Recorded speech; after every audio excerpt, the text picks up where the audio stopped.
다들 책 읽어 오셨나요? 진짜로요? 오케이. 세란 자매는 안 읽으셨고, 예. 혹시 어떻게 이번에도 안 읽으면 벌금 있나요? 알겠습니다. 아닌 걸로. 이러면 안 오실 것 같은데. 혹시 그러면 조금 좀 책 읽으시면서 좀 어렵거나 좀 이해가 안 되거나 이 부분에 대해서 조금 더 보충 설명이 있으면 좋을 것 같다라는 부분이 혹시 있었나요? 진짜 없었어요? 있어야 되는데. 없었나요? 지원 자매는 혹시 없었나요? 다 안다는 거죠? 그러면 없다고 하신 분들 제가 위주로 제가 질문을 드리겠습니다. 하면서. 네. 제가 이제 이거를 어떻게 하면 좋을까 고민을 하다가 이 책에 있는 내용을 그냥 술술술술 읽으면 두 번 보는 거잖아요. 그래서 그럴 이유가 있나? 그럼 어차피 여러분들이 다 읽어 오시니까 여러분들이 그러면 사전에 학습이 다 됐다고 생각을 하고 심화 과정을 가야 되겠다. 약간 이런 생각을 했습니다. 그래서 폭풍 주문할 테니까 가봅시다. 자, 오늘 우리 1과를 볼까요? 네, 1과 31페이지입니다. 30페이지. 우리 1과에서는 크게 우리 오늘 이 네 가지 주제를 배울 겁니다. 창세기 1장부터 11장까지 내용인데 창조, 타락, 홍수, 분산에 대한 이야기를 볼 건데 가장 핵심적인 이야기니까 아마 여러분들이 다 아시는 내용일 것 같아요. 자, 창조부터 봅시다. 우리 책에서 이 창조의 두 가지 이야기가 기록되어 있다라는 이야기를 시작을 합니다. 혹시 어떤 이야기였는지 기억나시나요? 답은 다 앞에 있어요. 창조의 두 가지 이야기가 있다고 했습니다. 책에서. 어떤 내용인지 혹시 기억나시나요? 지연자매가 다 안다 그랬어요. 질문할 게 없다 그랬어요. 예. 뭐 질서도 있고 그렇죠. 이 창조의 두 가지 관점이 있는데 첫 번째로는 창세기 1장과 2장이 서로 뭔가 좀 다른 것 같다라는 이제 뉘앙스로 책이 이야기를 해요. 창세기 1장에도 창조 이야기가 나오고 창세기 2장에도 창조 이야기가 나오는데 그러면 이 두 개의 이야기는 서로 다른 거냐?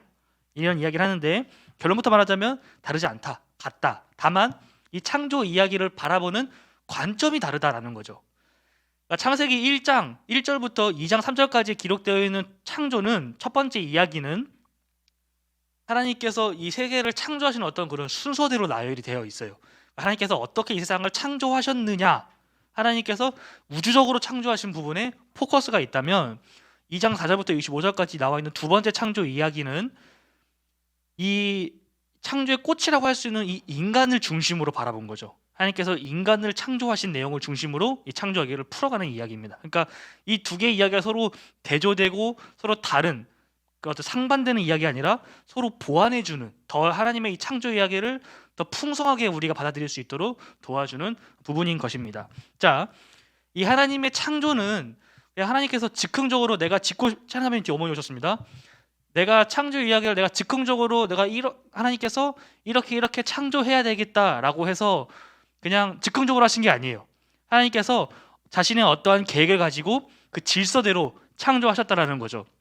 그래서 창세기 1장 2절에 보면 이 땅이 이제 혼돈과 공허하다고 되어 있는데 이 혼돈, 그러니까 무질서하고 공허, 텅 비어 있는 상태를 하나님께서 이제 아름답게 질서를 부여하시고 하나님의 이제 피조 세계로 채워가시기 시작하는 내용이 등장을 하죠. 그래서 이 책에서 그 표가 하나 있습니다. 33페이지인데 하나님께서 창조하신 그 7일, 특히 마지막 안식을 제외한 이 첫째 날부터 6일까지의 창조를 보면 1, 2, 3 처음에 있었던 창조는 이 어떤 뭐라 해야 될까요? 이 피조 세계의 백그라운드를 제공해 주는 것들이고 그 뒤에 4, 5, 6은 거기서 파생되는 개념으로 볼 수 있는 거죠. 이 표를 보시면 아시겠지만 이 하나님께서 첫째 날에 빛을 만드셨잖아요. 빛을 만드시고 거기에서 더 세부적으로 파생되는 넷째 날 1월 성신이라 그러죠. 해, 달, 별을 만드신 거고 둘째 날 물을 윗물과 아랫물로 나누시면서 다섯째 날 거기에 해당하는 그쪽에 살 수 있는 생물들을 만드시고 이런 식으로 하나님께서 하셨다, 창조를 하셨다라는 것입니다. 자, 이 하나님의 창조에서 또 중요한 포인트가 바로 우리 사람을 만드신 이야기인 거죠. 사람을 창조하신 거. 이 사람을 창조하신 부분을 보면 하나님께서 우리의 형상대로, 우리의 모양대로 사람을 만들자라고 이제 말씀하십니다. 자, 여기서 이제 흔히 우리가 생각할 수 있는 게 두 가지가 있어요. 두 가지 포인트가 있는데 첫 번째, 하나님께서 우리라고 했잖아요. 그러면 하나님은 혼자가 아니신가? 그러면 성부, 성자, 성령이 함께 사역을 하셨나? 삼위일체 하나님이 함께 사역을 하셨나? 이렇게 생각을 해볼 수 있을 것 같아요. 근데 결론부터 말하면 맞는데 이 구약에서 이 본문에서 그거를 이렇게 갖고 와서 해석을 하면 조금 위험할 수는 있습니다. 왜냐하면 이 삼위일체에 대한 부분이 직접적으로 언급되어 있는 성경 본문이 아니에요. 창세기 1장은. 창세기 1장은 어디까지나 이 성부 하나님의 이 사역을 집중적으로 포커스를 두고 설명을 하고 있기 때문에 삼위일체적 관점으로 보면 안 되고, 그렇다면 이게 도대체 뭐냐라는 부분이 생기는데, 그런 게 있어요. 영어권에서 이 셀 수 있는 어떤 물체가 있고 셀 수 없는 물체가 있잖아요. 예를 들어 물 같은 경우는 셀 수가 없잖아요. 그렇기 때문에 단수를 사용하잖아요. 마찬가지로 그쵸. 성경에서도 이 셀 수가 없는 것들은 반대로 복수의 형태로 사용합니다. 예를 들어 물 같은 경우는 우리가 물을 이렇게 하나하나 셀 수가 없잖아요. 그렇기 때문에 마임이라고 하는 히브리어 복수 형태로 사용하는데, 비슷한 예로 또 뭐가 있냐면 광대하신 분, 존엄하신 분, 우리가 감히 아릴 수 없는 어떤 그런 신적인 존재에게도 복수 형태를 사용합니다. 존엄 복수라고 하는데, 대표적으로 하나님, 이 엘로힘이 복수 형태예요. 이걸 직역하면 원래는 신들이라는 뜻인데, 이게 하나님께는 존엄한 신, 가장 유일하고 가장 위대한 신, 이렇게 표현이 되거든요. 그래서 이 부분이 하나님께서 자신을 나타내신 표현으로 볼 수도 있고, 또는 이 하나님의 이 천상회의를 말하는 것일 수도 있는데, 정확한 건 알 수가 없어요. 네, 아무튼 그렇고요. 그럼 두 번째, 우리가 하나님의 형상대로, 하나님은 모양대로 지음받았다고 하는데 도대체 그게 뭐냐? 하나님은 영이신데, 하나님은 육체가 없으신데, 그렇다면 도대체 우리의 어떤 부분이 하나님의 형상인 거냐라는 질문이 생길 수 있죠. 이 부분에 대해서는 죄송합니다, 넘어갔네요. 목사님께서 자주 해주시는 말씀이 있어요. 하나님의 이 속성, 특징 가운데 하나님께서 인류와 이제 공유하시는 속성이 있고 공유하지 않으시는 속성이 있다. 예를 들어서 편재성. 하나님은 이 세상 어디에나 계신데 우리는 그렇지 못하잖아요. 유한한 존재라 어디 한 공간에 있을 수밖에 없잖아요. 여러분들이 지금 우리 복음안의 세교회 교회에 있으면서 동시에 집 침대에 있을 수는 없잖아요. 근데 하나님은 그게 가능하시다. 그렇다면 하나님께서 우리 인류에게 공유해 주신 속성이 뭐가 있느냐라고 봤을 때는 거룩성을 이야기할 수 있죠. 하나님께서 우리에게 내가 거룩하니 너희도 거룩하라 하셨단 말이에요. 그러니까 사실 우리는 하나님을 닮아서 거룩할 수 있습니다. 그렇기 때문에 우리는 죄를 물리쳐야 되는 거죠. 아무튼 이런 것들일 수도 있고 다른 것이 될 수도 있는데, 전통적으로는 하나님의 어떤 이런 속성들을 이야기합니다. 우리가 하나님을 닮은 것. 자, 넘어갑시다. 창세기 1장 28절. 혹시 성경책 갖고 오신 분들은 한번 찾아보면 좋을 것 같아요. 창세기 1장 28절. 굉장히 중요한 말씀입니다. 형광펜 찍찍 그어놓고 별 5개 이상 해놔야 되는 그런 말씀인데, 창세기 1장 28절 말씀을 신학적으로는 문화명령이라고 합니다. 왜냐하면 하나님께서 이 땅을 살아가는 인간에게 너네가 어떻게 살아가야 할지를 처음 명령해 주신 말씀이기 때문인 거예요. 효선이가 형광펜 그었으니까 한번 읽어주면 좋을 것 같아요.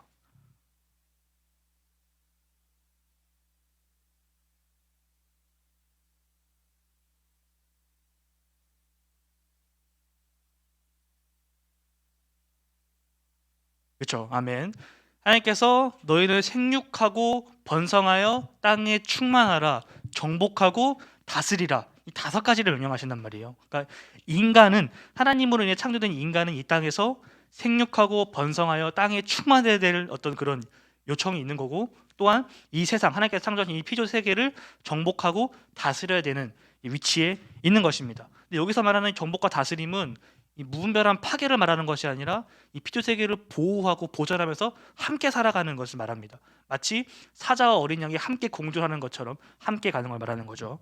자, 이 창조의 하이라이트는 안식이에요. 제7일 안식.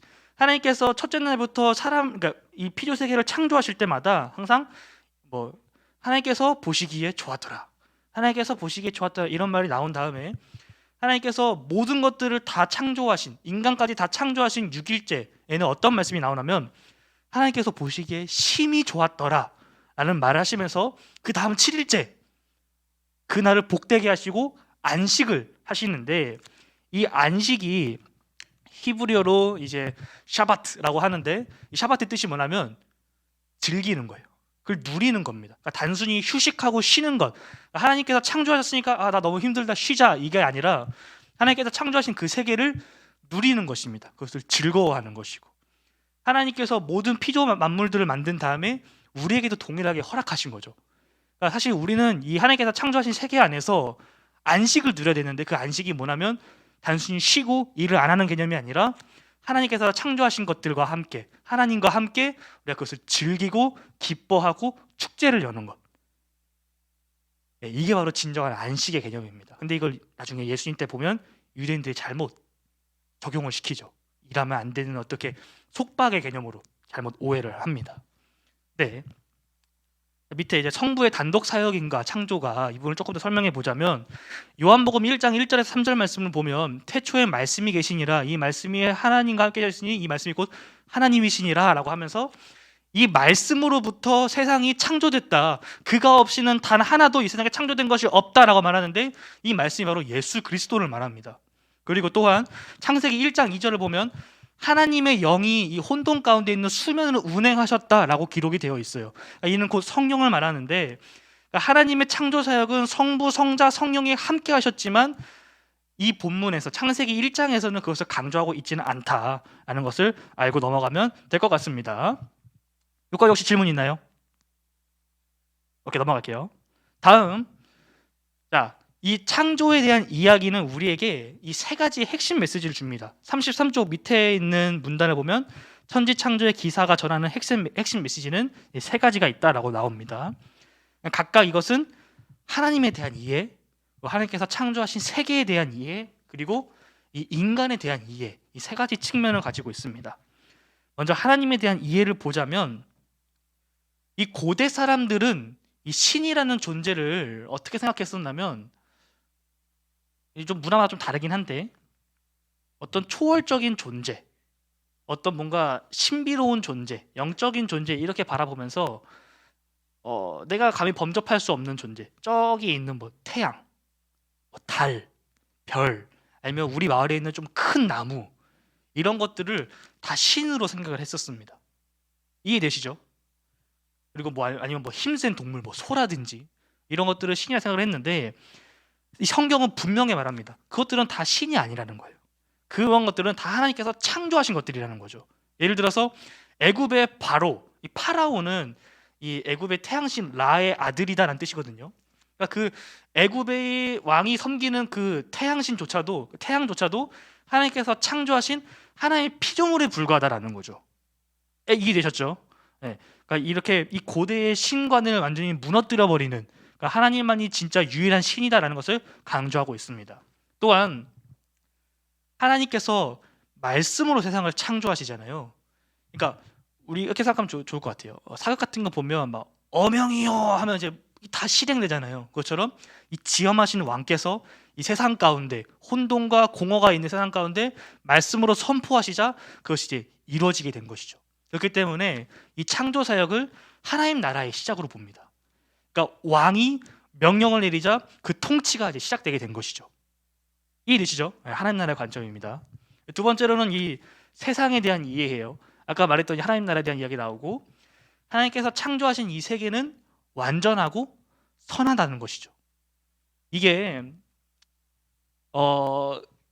가끔 이 이원론적, 이분법적인 생각을 갖고 있는 사람들은 이 세상, 이 육적인 것은 좀 악하고 좀 떨어지고 이 생각하는 것, 영적인 것은 좀 고귀하다, 선하다, 좀 이런 생각을 갖고 있는 사람들이 있습니다. 하지만 하나님께서 처음에 창조하신 그 세계는 모든 것이 다 선하고 완전했다라는 것이죠. 하나님께서 보시기에 좋았다라고 직접 언급되어 있는 것을 기억하시면 좋을 것 같습니다. 세 번째로는 이 인간에 대한 이해예요. 인간. 하나님께서 이제 인간을 창조하시잖아요. 이 고대 세계에서 신들은 인간을 왜 창조했냐면 자신들의 일을 할 시켜서 노예를 만든 거예요. 그러니까 내가 뭐 즐겁게 축제를 벌이고 싶고 놀고 싶고 막 술 마시고 싶은데 내가 그걸 하려면 내 일을 누군가 대신 해야 되는 거예요. 그러니까 그러한 어떤 존재로 목적으로 인간을 창조했다라는 거죠. 근데 하나님께서는 인간을 왜 창조하시냐? 하나님께서 세우신 이 피조 세계를 누리고 기쁘게 하기 위해서 하나님의 영광을 찬송하기 위해서 인간을 창조했다라는 거죠.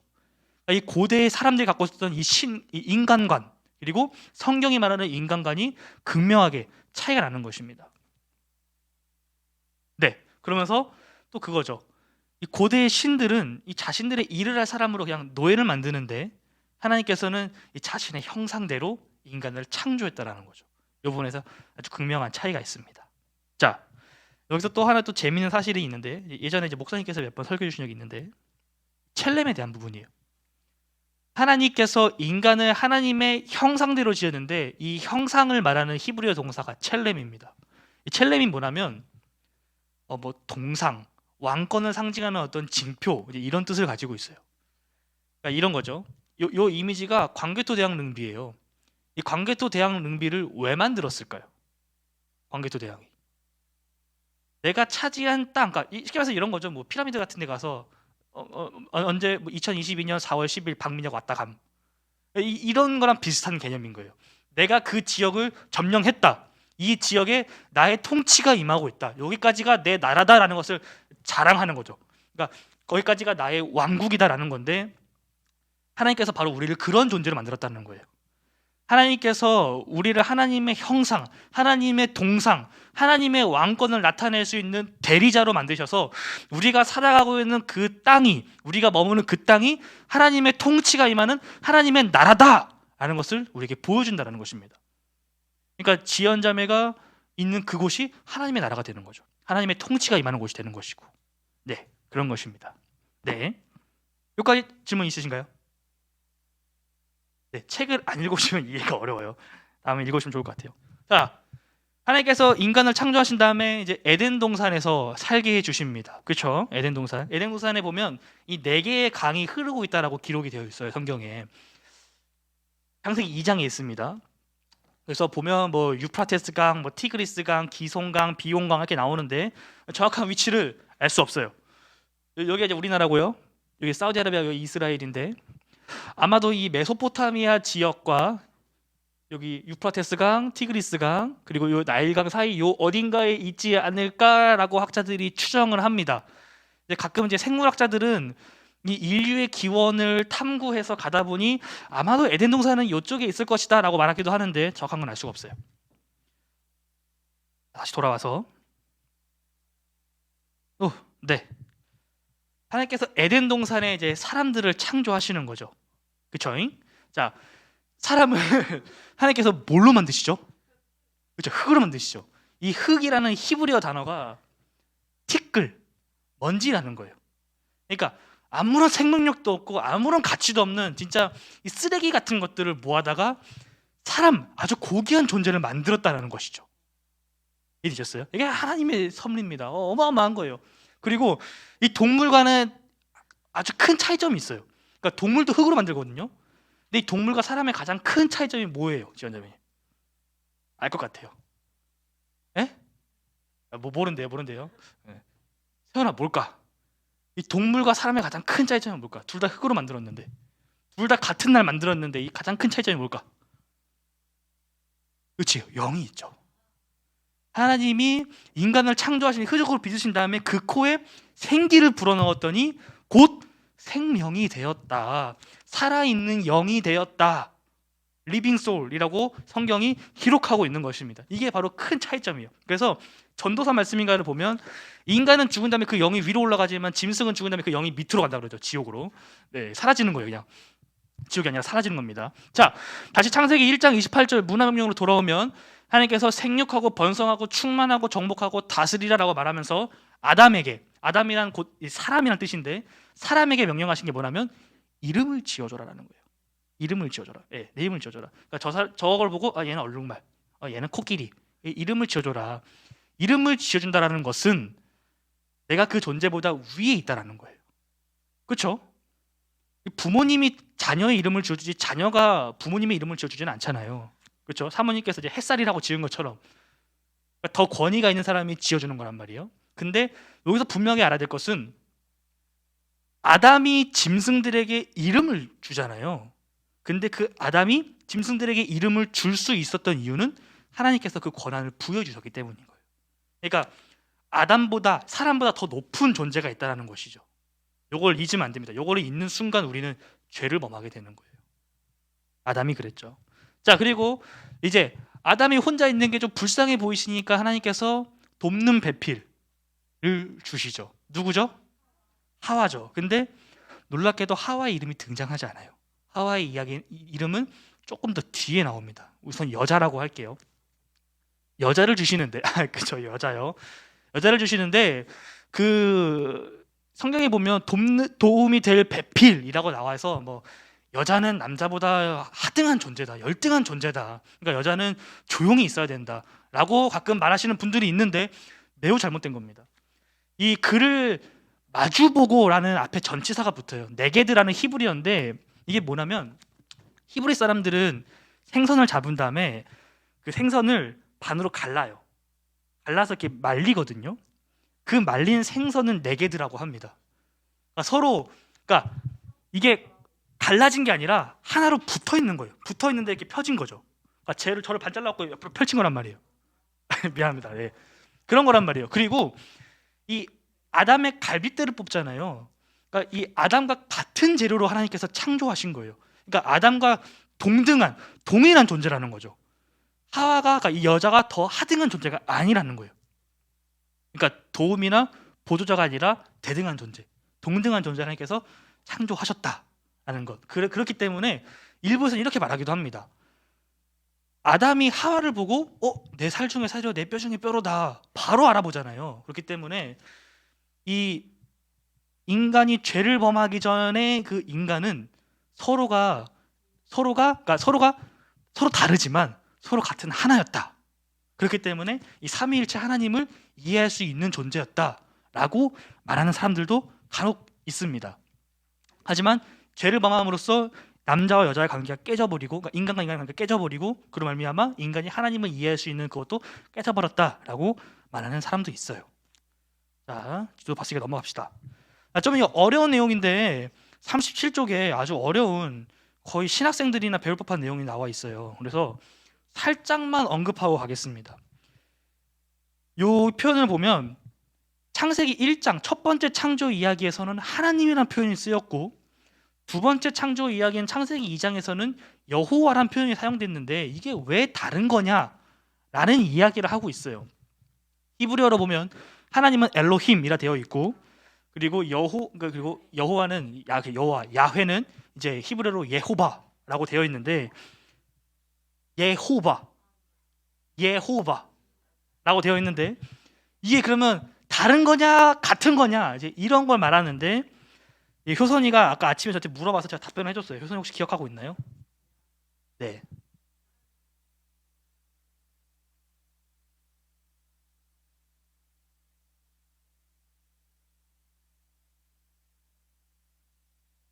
네, 제가 설명해 줄게요. 제가 좀 쉽게 설명해 주려고 한 거였는데 이렇게 생각하시면 쉬워요.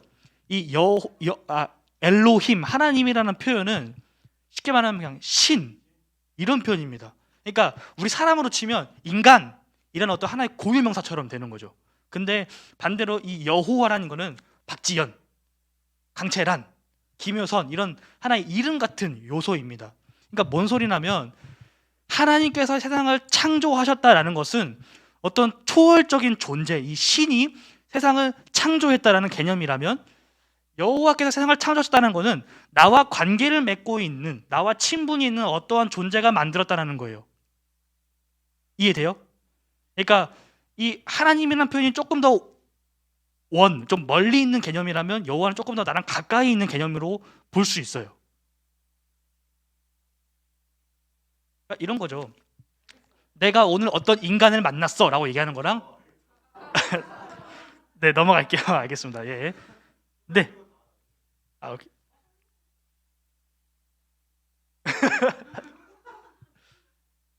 예, 넘어갈게요. 여기까지 다 이해되시죠? 네, 창조가 끝나갑니다. 이제 마지막 페이지예요. 자, 창세기 2장 9절에 보면 하나님께서 에덴 동산 가운데 수많은 열매들이 있는데 그 중에서 동상 중앙에 있는 선악을 알게 하는 나무의 열매는 먹지 말라. 너희가 먹으면 죽는다라고 말씀을 하십니다. 반드시 죽는다라고 성경은 말하고 있어요. 자, 이 부분이 우리에게 말해주고 있는 부분은 바로 아까 말했던 것처럼 하나님과 인간의 관계에서 인간이 하나님보다 결코 위에 있을 수 없다라는 거예요. 하나님께서 모든 것을 다 허락해주고 대리자로 삼고 이름도 주실 수 있는 권한을 주셨는데, 하나님께서 또 하나 주신 게 뭐냐면 너가 넘지 말아야 되는 선은 있어. 이 선은 지켜야 돼라는 거예요. 이해됐죠? 자, 그러니까 인간은 결코 하나님보다 위에 있을 수 없다. 두 번째, 인간은 자연을 보호하고 관리하고 보존해야 되는 사람이에요. 그러니까 막 그냥 아무렇게나 막 개발하고 환경을 파괴하면 안 된다는 거죠. 세 번째, 동등한 사역자로 인간을 창조하셨다는 거예요. 남자와 여자가 함께 연합할 수 있는 존재로. 자, 타락을 봅시다. 그런데 뱀이 찾아오죠. 뱀. 여기서 뱀은 스네이크가 아니에요. 뭐라 읽죠? 제가 공부했는데 까먹었어요. 아무튼 큰 뱀이란 뜻인데 정확히 이게 뭐를 말하는지는 알 수가 없어요. 이게 진짜 뱀이냐, 아니면 사탄을 말하는 거냐, 아니면 사탄이 뱀의 형상으로 나타난 거냐, 다양한 관점이 있습니다. 어찌 됐건 창세기 2장에서 말하고 있는 거는 사탄이 찾아왔다는 거예요. 사탄이 유혹을 했다는 거죠. 누구를 유혹하냐? 여자를 유혹하죠. 뱀이 말씀을 조금씩 왜곡하기 시작합니다. 어떻게 왜곡하냐면, 하나님께서 동상 모든 나무의 열매를 먹지 말라고 하셨니? 라는 거예요. 그러자 여자가 어떻게 반응하죠? 지연자매?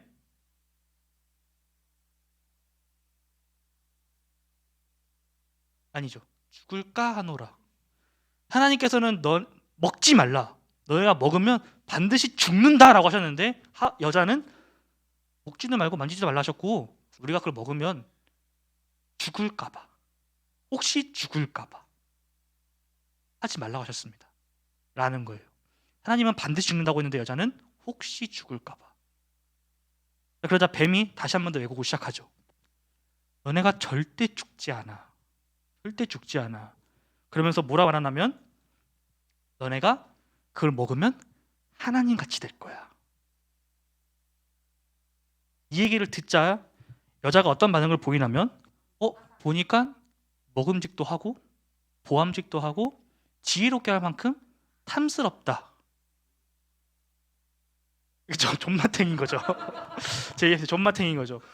이렇게 말을 합니다. 그러니까 사실 이 선악과를 따먹은 사건은 인간이 하나님의 말씀을 그냥 어긴, 하나님의 말씀을 간과한 이런 사건이 아니라 내가 하나님처럼 되겠다라고 한 반역 사건인 거예요. 내가 그 왕의 자리, 왕좌에서 하나님을 끌어내리고 내가 그 자리에 앉겠다라는 거죠. 반역 사건인 것입니다. 그래서 흔히 이 먹음직, 보암직, 탐냄을 이 육체의 정욕, 안목의 정욕, 이생의 자랑이라고 많은 목회자분들께서 말씀을 하십니다. 자, 이렇게 죄를 범한 인간은 선악과를 따먹음을 말미암아 이 눈이 쉽게 말해서 밝혀졌죠. 성경에서 밝혀졌다 그래서 자신이 벌거벗었음을 깨닫게 되고 부끄러워서 몸을 가리기 시작합니다. 어떻게 가리냐면 무화과 나뭇잎으로 가리죠. 근데 사실 온전하지가 않아요. 우리가 그렇습니다. 우리가 죄를 짓고 나서 하나님 앞에 당당하게 서지를 못해요. 그래서 우리는 늘 숨어서 더 어두운 곳으로 가려고 그러죠. 그래서 요한복음 1장 말씀을 보면 어떤 말씀이 있냐면, 빛이 어둠에 비치되 어둠을 깨닫지 못한다라고 기록되어 있습니다. 그러니까 점점 더 숨기는 거예요. 우리는 밝은 빛 대신 주님 앞에 나아가서 그 죄를 고백하게 되는 여러분 되시기를 소망합니다. 자, 하나님께서 추궁하시죠. 아담아, 아담아, 네가 어디 있느냐라고 하십니다. 그러니까 아담이 뭐라 그러죠? 내가 부끄러워서 숨었습니다 라고 얘기하면서 자신이 죄 지은 걸 얘기하죠. 여기서 이제 자유의지라는 것을 말하고 가야 되는데, 하나님께서는 인간에게 자유의지를 주셨어요. 자유의지가 뭐냐? 내가 생각한 대로, 내가 뜻하는 대로, 내가 계획한 대로 내가 행동할 수 있다는 거예요. 아까 목사님께서 설교 때 한번 말씀하셨는데, 하나님께서는 우리를 로봇처럼, 기계처럼, 컴퓨터처럼 창조하지 않으셨어요. 하나님께서 너 뭐해라는 값을 딱 입력하면 그것을 도출할 수밖에 없는 존재로 만드시지 않았다라는 거예요. 만약에 하나님께서 그런 존재로 우리를 만들었다면 우리는 하나님의 죄를, 하나님 말씀을 어기는 그런 죄를 짓지 않게 됐겠죠. 그게 하나님 입장에서 더 좋은 거 아닌가요? 근데 그렇게 되면 이 하나님의 성품 중 하나인 이 사랑이 깨져버립니다. 이런 거죠. 효선자매가 남자친구분이랑 이렇게 막 사귀는데 싸울 수 있잖아요, 서로. 서로 상처받고 서로 막 티격태격 될 수도 있잖아요. 근데 만약에 그 남자친구분이 효선이가 말한 대로만 한다면, 로봇처럼 마치 노예처럼 그렇게만 한다면 좋을 수는 있겠지만 그 관계를, 예, 건강한 사랑으로 볼 수는 없겠죠. 하나님께서도 마찬가지예요. 우리를 사랑하시기 때문에 우리가 죄를 범하고 하나님의 그 명령에서부터 벗어날 것을 알지만 그렇게 지을 수밖에 없었다는 거예요. 우리를 사랑하기 때문에, 우리를 존중하고 아껴주기 때문에. 그러니까 여기서 또 반대되는 거죠. 고대의 신과는, 인간과는 신의 어떤 목적을 위해서 인간을 창조했단 말이에요. 그러니까 이 인간이 신에게 떼를 쓰고 신의 말을 듣지 않으면 심판을 내려서 그냥 다 쓸어버리는 거예요. 근데 하나님은 다르시죠. 그게 아니라 이들을 사랑하기 때문에, 이들을 이뻐해 주시기 때문에 이들이 그 뜻 가운데 살아갈 수 있도록 창조하셨다는 거예요. 마치 노예처럼 창조한 게 아니라 하나님의 백성으로, 하나님의 모습대로 창조했다라는 것이죠. 자, 그런데 이제 하나님으로부터 죄를 지은 이들은 하나님으로부터 분리되기 시작합니다. 하나님의 심판을 받죠. 이 삼중적 분리라고 하는데, 첫 번째로는 하나님과의 관계가 분리돼 버려요. 하나님께서 너네가 그것을 먹게 되면 죽는다라고 하셨잖아요. 보면 아담과 하와가 먹고 죽진 않거든요. 근데 하나님과의 관계는 단절돼 버립니다. 이 성경에서 말하는 이 죽음이란 단어는 분리됨, 관역에서부터 벗어남을 말하거든요. 그러니까 예를 들어서 여기 이 병이 있잖아요. 페트병이 있는데 페트병에 물이 담겨 있죠. 이 병의 용도는 물을 담는 거예요. 근데 얘가 만약에 찢어져서 물이 흘러버린다면, 얘가 이 자체로서의 목적과 기능을 상실해 버린다면 성경은 이것을 죽었다라고 표현한다라는 거예요. 그러니까 하나님과의 관계가 끊어져 버린 인간은 죽음을 맞이하게 된 거죠. 영적 죽음을 맞이하게 된 것입니다. 두 번째로는 자연과의 관계예요. 땅이 저주를 받고 이제 사람은 이제 즐거운 마음으로 노동을 하는, 그러니까 노동이라는 것이 이제 에베드, 섬기다라는 뜻이어서 하나님을 예배하는 개념인데, 그것이 깨져버려서 이제 앞으로 힘든 노동을 이 땅에서 해야 된다라는 것이죠. 그리고 인간의 이 상호관계, 동등한 관계가 깨져버립니다. 이때부터 아담이 여자를 하와라고 불러요.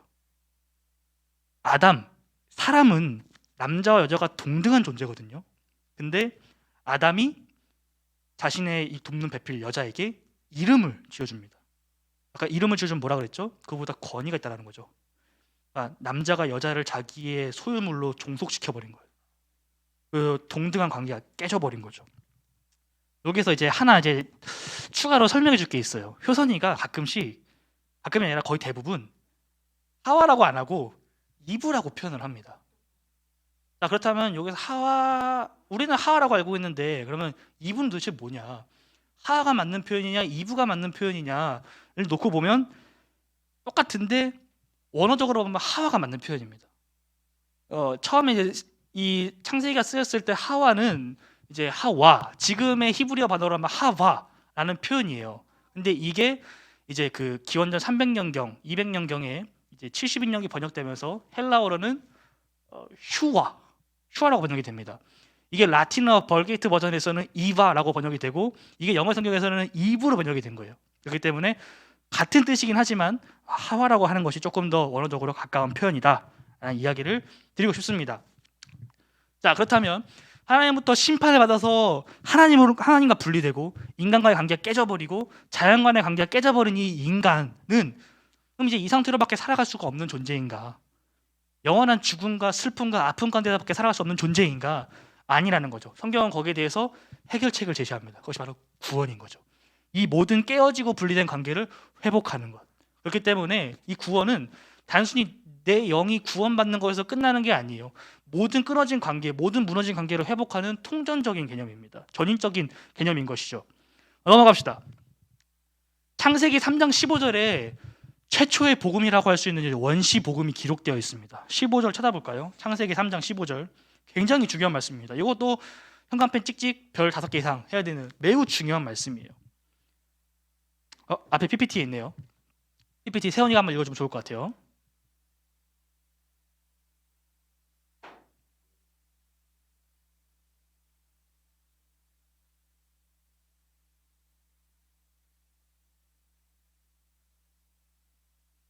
아멘. 자, 제가 이 필기할 때 버릇이 약자로 쓰는 거여서 JX가 예수 그리스도고, 그러니까 예수 크리스토스라고 해서 예수 그리스도고, IS가 이스라엘이에요. 죄송합니다. 자꾸 이 버릇이 돼서. 이 전통적 관점에서는 이 여자의 후손과 이 뱀의 관계를 어떻게 해석하냐면, 여자의 후손은 예수 그리스도로 바라봐요. 뱀은 사탄으로 바라보고. 그렇게 되면 이 말씀이 어떻게 해석이 되냐면, 여자의 후손과, 그러니까 예수 그리스도와 사탄은 서로 원수가 된 거예요. 이해됐죠? 여기까지. 그래서 어 뭐야 맨 밑에 보면 이 사탄이 뱀이 여자의 후손의 발 뒤꿈치를 상하게 할 것이다. 십자가 처형을 말하고, 반대로 여자의 후손 예수 그리스도가 뱀의 머리를 상하게 할 것이다. 이 부활의 성취를 말합니다. 부활의 승리. 이렇게 말하기도 하는데, 이 구약 학자들은 그렇게 바라보지 않아요. 이거를 너무 신약 시대로 갖고 가면 안 된다. 구약은 구약 안에서 해결을 해야 된다라고 하면서 빅터 해밀턴이라든지 브루스 윌키라든지 아니면 고든 웨나미라는 학자들은 이렇게 말합니다. 여자의 후손이 이스라엘 백성들을 말한다. 하나님께서 택하신 그 이스라엘 백성들이 앞으로 이 악의 세력들과 싸우면서 하나님의 나라를 완성해가는 모습으로 바라보기도 하는데, 제가 봤을 때는 두 관점 모두 다 우리에게 은혜가 있습니다. 그리고 두 관점 모두 다 틀렸다고 볼 수가 없을 것 같아요. 그래서 이렇게 보시면 될 것 같습니다. 자, 타락한 인간에게 하나님께서는 가죽 옷을 지어주시죠. 무화과 나무 잎으로 죄를 가릴 수 없기 때문에 하나님께서는 그들에게 가죽 옷을 주십니다. 최초의 동물 도살 사건이죠. 하나님께서 직접 잡으셨어요. 인간이 잡은 게 아니라. 그래서 아마 최초의 제사가 아닐까, 인류 최초의 제사가 아닐까 생각이 됩니다. 이 레위기 말씀을 보게 되면 이 제사를 드린 다음에 이 동물의 가죽을 제사장이 받아요. 그러니까 체란 자매가 구약 시대라면 죄를 범해서 동물을 갖고 온 거예요. 그래서 목사님한테 드리면 목사님께서 제사를 드린 다음에 그 남은 이제 그 가죽 같은 게 있잖아요. 그 가죽을 체란 자매가 목사님께 드리는 거죠. 이해됐죠? 그 관점이기 때문에 이 말씀을 대입해 본다면 아담이 가죽 옷을 받았잖아요. 그러니까 아담이 이 최초의 제사장인 거죠. 그렇게 되면 에덴은 최초의 성전으로 볼 수 있습니다. 하나님을 예배했던 하나님 나라의 가장 시초, 기원이 되는 것이죠. 자, 아담이 범죄함으로 말미암아 하나님께로 나아가는 길이 끊겨버렸어요. 선악과로. 그래서 이 관계를 회복하는 것, 이 관계가 다시 하나님께로, 인간이 다시 하나님께로 나아갈 수 있는 이 관계를 구속사라고 합니다. 구속사. 아담의 죄를 해결하여 하나님께로 나아가게 함, 구속사입니다. 자, 타락의 역사를 계속 보다 보면 이 죄의 크레센도예요. 크레센도가 뭔지 알죠? 음악 표현입니다. 점점 크게. 이 죄가 점점 심해져요. 이 아담과 하와가 죄를 범하고 나서 숨었잖아요. 숨으니까 하나님께서 너가 어디 있느냐? 내가 부끄러워서 숨었습니다 라고 말합니다. 근데 우리가 아는 대로 가인과 아벨 사건, 형이 동생 아벨을 죽인 다음에 하나님께서 가인에게 네 동생이 어디 있느냐 라고 했을 때 가인은 이렇게 말하죠. 내가 동생을 지키는 사람입니까? 그렇죠. 그러니까 아담은 죄를 짓고 부끄러워서 숨었거든요. 근데 가인은 당당해요. 내가 내 동생을 지킨 자입니까? 그걸 왜 나한테 물으십니까? 더 심합니다. 이제 라멕을 보게 되면 라멕은 되게 혈기왕성한 사람이었는데, 일단 이 사람이 성경에 등장하는 최초의 그 일부 다처제란 사람입니다. 아내가 2명이었어요. 성경 최초의 일부 다처제 사람이었고 혈기왕성한 사람이었는데 어느 날 길을 걷다가 젊은이랑 부딪힌 거예요. 부딪히니까 어떻게 하냐면 그 사람을 바로 죽여버려요. 죽여버리면서 뭐라 말하냐면, 가인이 아벨을 죽였을 때 하나님께서 가인에게 너를 만약에 너에게 해를 가는 사람을 내가 너가 받은 그 벌의 7배, 7배를 받게 할 것이다라고 하는데, 이 라멕은 가인이 7배였다면 나는 77배다 라고 말할 정도로 점점 더 이 죄가 더 강해지고 무서워지는 것을 볼 수 있습니다. 자, 그리고 나서 이제 계보가 등장해요. 족보가. 성경에 족보가 등장하게 되면 우리는 일단 한숨부터 쉽니다. 이거 뭔 소린지도 모르겠고, 이거 그 사람이 그 사람 같고 알지도 못하겠는데 이게 왜 등장하나 라는 것은 족보가 갖고 있는 어떤 특징 때문에 그런 거예요. 성경에 등장하는 족보는 시간 순서대로 쓰인 게 아니에요. 그러니까 효선이가 누굴 낳고가 진짜 그 팩트를 기억하는 게 아니라 그 팩트 가운데서 가장 중요한 사람들만 뽑아서 기록하고 있는 거예요. 이거 이해됐죠? 이러면 성경은 역사책이 아니라 역사적인 사실을 갖고 서술을 하고 있는, 기술을 하고 있는 책이기 때문인 거죠. 그러니까 신학적인 어떤 목적, 뚜렷한 목적을 갖고 이 족보를 기록하고 있다는 거예요. 그럼 그것은 뭐냐 라는 거죠. 우리 5장 말씀 한번 봅시다. 5장. 창세기 5장 한번 펴봅시다. 5장에 보면 아주 기가 막힌 이야기가 기록되어 있어요. 창세기 5장 1절부터 보면 이제 계보가 등장하거든요. 1장을 누가 읽어볼까요? 네.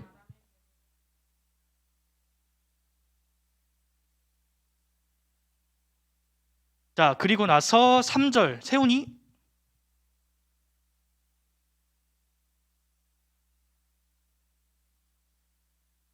네. 1절에서 하나님께서 하나님의 형상대로 인간을 창조하셨죠. 3절에서는 뭐라 말하냐면 아담은 하나님의 형상을 따라서 인간, 그의 후대를 낳은 것이 아니라 자기의 형상, 하나님의 형상을 이미 잃어버린 거예요. 이것을 말하고 있는 것입니다. 그리고 이 계보를 계속 보다 보면 반복되는 표현이 있습니다. 낳고도 있지만 더 중요한 것은 아니요, 그렇죠, 죽었다예요. 죽었다. 하나님께서 선악과를 따먹게 되면 너네가 반드시 죽는다 하셨거든요. 하나님의 말씀이 성취된 것입니다. 또한 이 계보를 보면 이 7대 손에 해당하는 사람들이 서로 비교되어 있어요. 그러니까 이 가인의 그 책에 보면 잘 표현되어 있는데 몇 페이지냐면 44페이지입니다. 44페이지에 보면 계보가 등장되어 있어요. 자, 1번 아담이 있고 밑으로 이제 가인과 셋이 있죠. 근데 이 사이에는 원래 아벨이 있어야 되는데 아벨이 죽었기 때문에 하나님께서 아벨을 대신해서 주신 셋이 기록되어 있는 것입니다. 자, 이 가인 밑에 있는 사람들은 가인의 후예들이고 셋 밑에 있는 사람들은 셋의 후예들인데 이 가인의 후손 중에 라멕과 같은 위치에 있는 게 에녹이죠. 아까 말했던 것처럼 라멕은 아다와 실라라는 이제 두 명의 여인이 있었고 부인이 있었고 하나님 앞에서 내가 뭐 77배 벌을 받게 될 것이다 이렇게 막 떵떵거리는 사람이었습니다. 죄를 짓는 사람이었어요. 근데 반대로 에녹은 어떤 사람이었냐? 에녹은 65세에 그의 아들 무두살라를 낳고 하나님과 300년을 함께 동행하다가 하나님부터 불림을 받아서 죽지 않고 하나님 품에 안긴 사람입니다. 하나님께서 너네가 선악과를 따먹으면 정녕 죽는다라고 하셨지만 죽지 않는 길을, 구원의 길이 있음을 우리에게 보여주고 계신 거죠.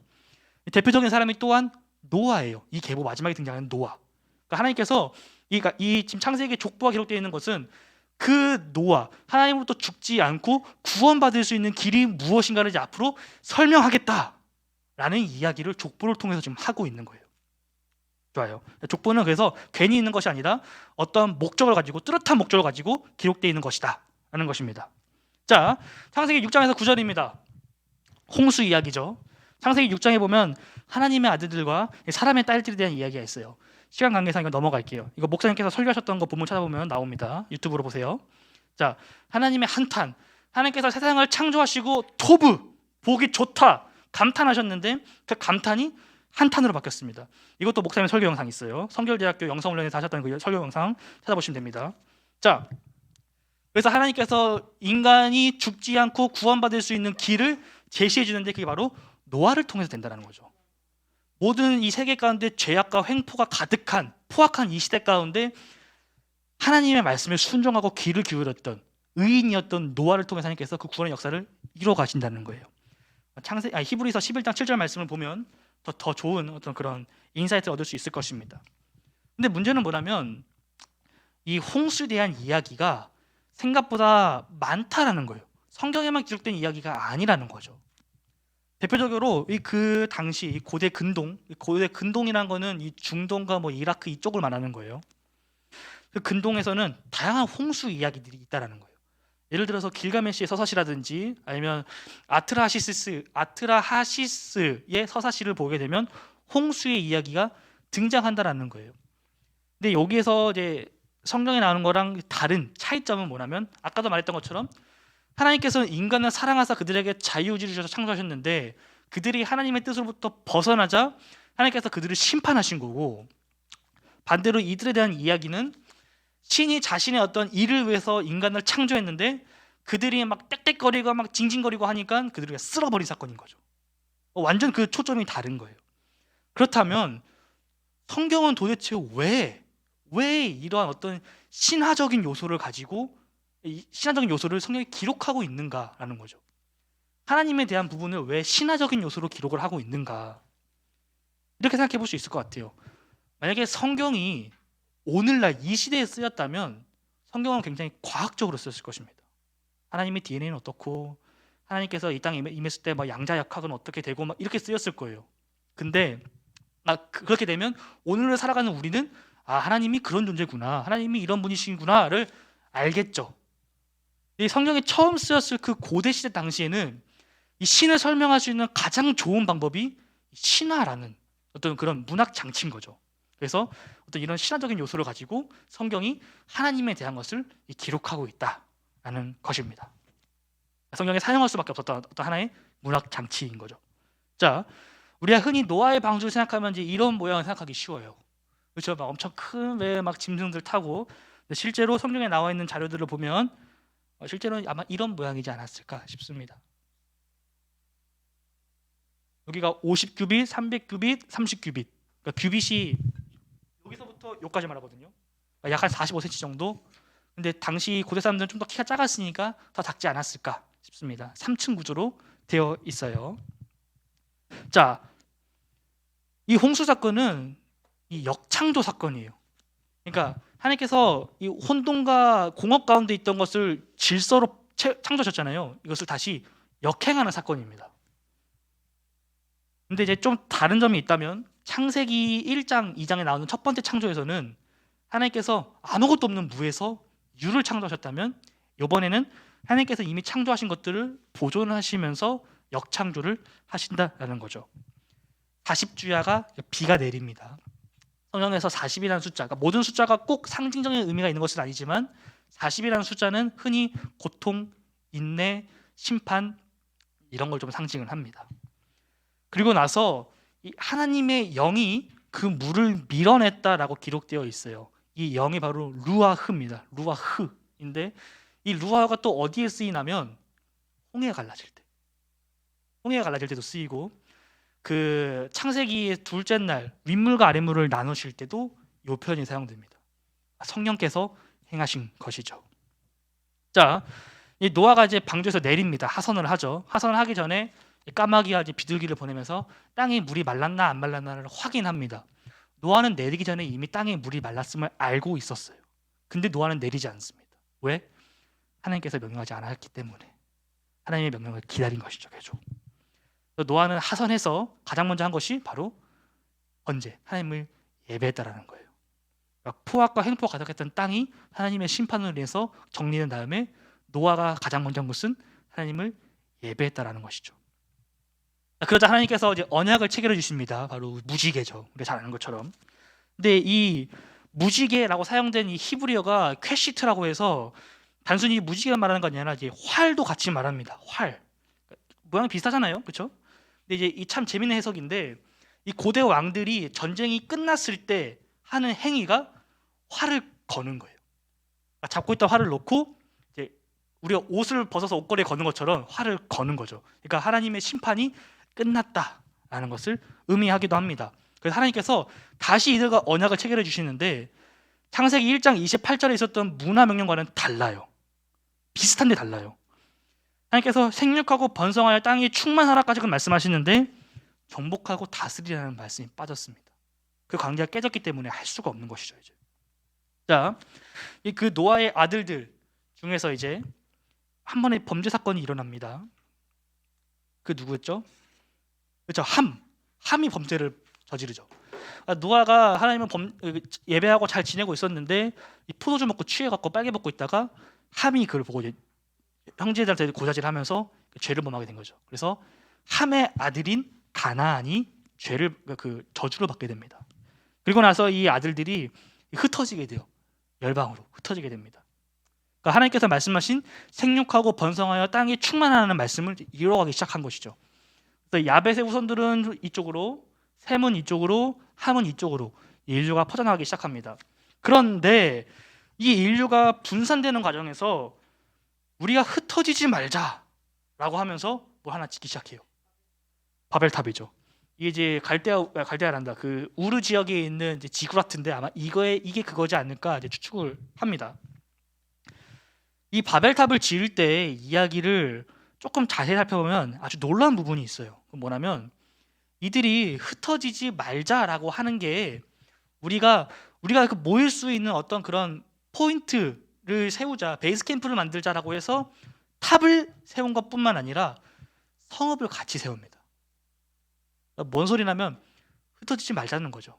그러니까 우리가 언제든지 다시 모일 수 있는 곳을 만들자가, 이런 포인트를 만들자가 아니라 흩어지지 말고 여기에서만 모여 살자라는 거예요. 탑 위에 높은데, 왜? 홍수가 쓸어가도 살 수 있는 곳, 심판을 피할 수 있는 곳, 내가 하나님을 뛰어넘을 수 있는 곳에 머물자라는 거예요. 땅에 퍼지는 것을 막자라는 거죠. 하나님은 퍼지라고 했는데. 이해됐죠? 그러니까 이게 일종의 하나의 또 반역 사건인 거예요. 그러니까 단순히 내 이름을 높이자라는 것뿐만 아니라 하나님께서 명령하신 땅으로 흩어지라는 명령을 거부한 거죠. 그리고 혹여나 다시 하나님의 심판이 있게 되면 우리가 버틸 수 있는 그런 곳을 만들자, 우리가 살아남을 수 있는 곳을 만들자라는 거예요. 하나님을 뛰어넘으려고 했던 인간의 모습입니다. 그래서 하나님께서는 이 바벨탑을 무너뜨리신 다음에 그 지역의 이름을 바벨이라고 지으신 거예요.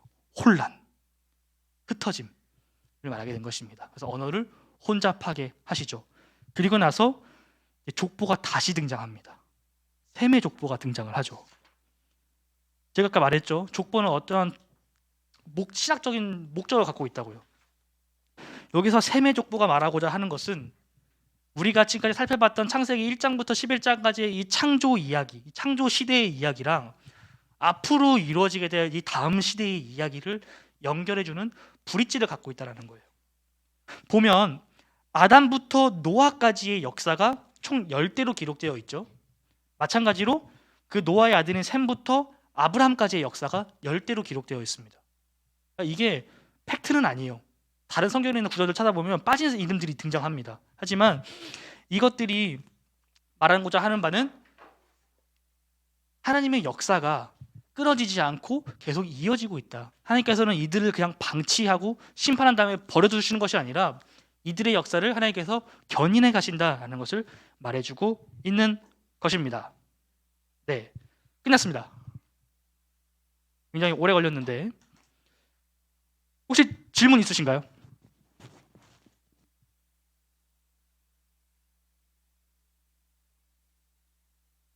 이 부분에서 조금 더 추가 설명이 필요합니다. 이 부분은 좀 잘 모르겠습니다. 아니면 네. 오케이, 알겠습니다. 다음 주 준비물입니다. 여전히 책과 필기도구와 성경을 갖고 오셔야 되고요. 이번에는 창세기 12장부터 50장까지 말씀입니다. 족장들의 이야기죠. 족장 시대를 살펴볼 것입니다. 좀 하시다가 좀 이해 안 되는 부분이 있거나 하시면 좀 필기 오시면 좋을 것 같아요. 그럼 제가 할 때 조금 더 그 부분을 집중적으로 설명을 드리도록 하겠습니다.